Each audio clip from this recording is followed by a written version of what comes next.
What's up, guys? It's Coach Grant with First Down Training, and today we're going to be breaking down how you guys can make more sudden and explosive cuts. Okay, so we'll be talking about mainly at the top of the route, what you need to be able to do to create some energy and to use that energy that you create at the top of the break to accelerate out of this thing and get some more speed and some more separation from the defenders. So I hope this video gives you guys some value. Hope it teaches you a few new things just about route running, how you guys can create separation at the top of the break, and how you guys can be more efficient with your footwork at the top of the route. Okay, but also, fellas, if you're a wide receiver and you're maybe not sure what drills you need to be doing on the field to work on your route running, to work on your press releases, your catching, your balance, your explosiveness, check out that very first link in the description for a 28-day on-field wide receiver workout plan. So what it is, we give you all the specific drills that you need to do on the field to improve your overall game as a wide receiver, broken down into specific sets and reps. It's 28 days of a plan, 4 weeks. We include rest days within the plan, and a 30-minute long instructional video where we break down each drill that you're supposed to do, the importance of each drill, and then we give you a full speed example of each drill. So hope you guys can check that out. Very first link in the description. Let's get started.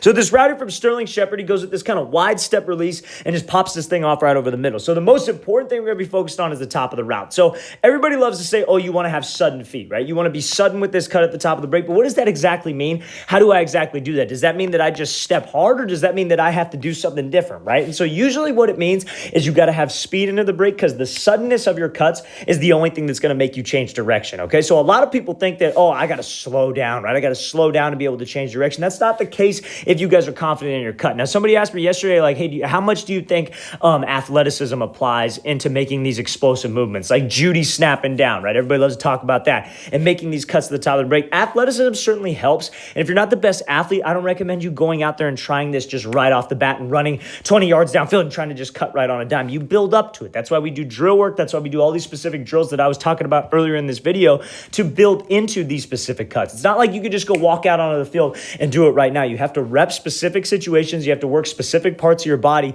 to help you emphasize these specific movements, right? But if you can understand the reason why behind it, it makes it that much easier when you're doing the drill work, because you know what you have to focus on, okay? So athleticism certainly helps you, but it's 100% teachable, and I've seen it been done at all levels, okay? So now what ties into this sudden break right here that he's able to make is, you see how much, like I said, he has speed into the break. He's actually running into this thing. He's not slowing himself down, because when you guys slow down and you try to be sudden with your cuts, it doesn't do anything. The suddenness of the cut has to be the thing that I like to say decelerate, but it's not even slowing you down. It's creating energy, right? So now the other thing that makes that cut have to be sudden is your shoulders and your hips have to be committed vertical, right? So you got to make this DB think that we're running a fade, right? Now the mind-body connection is, like I like to call it, is when your shoulders are saying vertical, your hips are saying vertical, and you're striding vertical, and you got to make a change of direction, either go here or go here, or go on a 45 or go on a 45 the opposite way, right? So that's how you make that sudden decision, because if you're committed to the break, if you're running full speed, if you have your hips and your shoulders,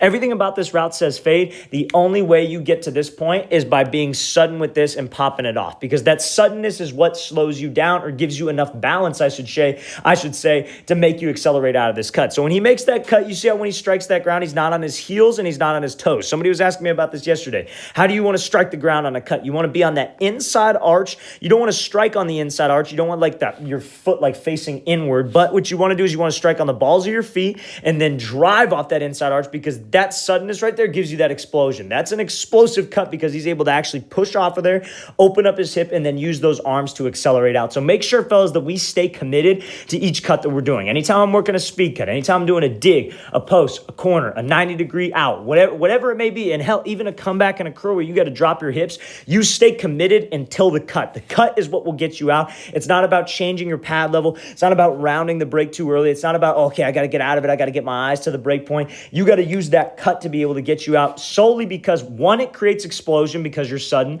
and that suddenness, like I said, will create that acceleration to where you can actually run out. And two, it doesn't give that DB time to react. When you slow down, when you raise your pad level, when you start to round the break, lets the DB know exactly what you're going to be doing. So you got to make sure that we stay committed to it and pop that thing off at the last second. Let's watch the thing again, full speed one more time. Great job by Shepard using that wide step to take the inside release, work the best we can to restack, then popping this thing off nice and sudden. Great route. All right, guys, I really want to thank you for watching. I really appreciate it. If you guys have any questions at all, please don't hesitate to leave those in the comments below. I'll get back to you as soon as possible. And again, fellas, 4-week on-field wide receiver workout plan, all the drills you need to do to improve your route running, press releases, catching ability, balance, and explosiveness, all put together in a specific plan with sets, repetitions, and we give you a 30-minute video where we break down each day of the plan. Hope you guys could check that out. Very first link in the description. I'll see you guys next time.